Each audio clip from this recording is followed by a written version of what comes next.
Hey guys, I'm going to be showing you how to make my sourdough discard pumpkin bread today. First, you're going to need to open a whole can of pumpkin puree and dump it in a bowl. You'll need 1.5 cups of brown sugar. I'm using this Truvia blend. You can also use coconut sugar.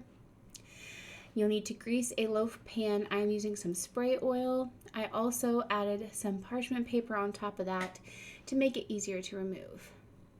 You'll want to mix up the brown sugar and the pumpkin so it's well incorporated. Then we're going to add 1/3 cup of oil. I'm using avocado oil. Now it's time for our seasonings. We're going to use 1/4 teaspoon of ground cardamom, 1/2 teaspoon of ground nutmeg, 1/2 teaspoon of ground ginger, and 2 whole teaspoons of ground cinnamon.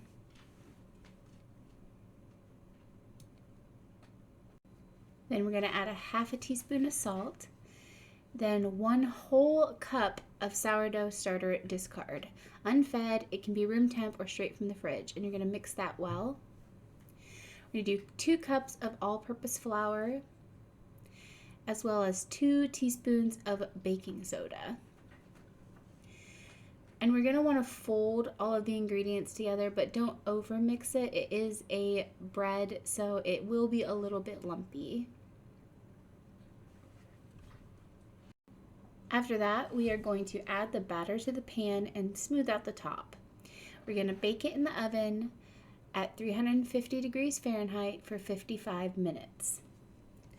After the time is up, use a chopstick to check for doneness. If it does not come out clean, cover it with foil and bake it for an additional 10 minutes and repeat that process until the chopstick comes out clean.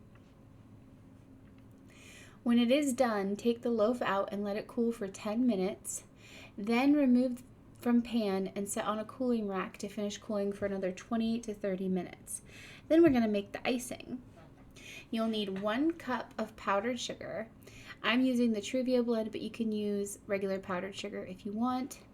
You're going to want to add plant milk of your choice. Do 1 tablespoon at a time until you get a nice smooth but thick yet pourable consistency. And then you're going to carefully drizzle that over your scrumptious pumpkin bread and let it sit for another 10 minutes before enjoying with a nice cup of tea.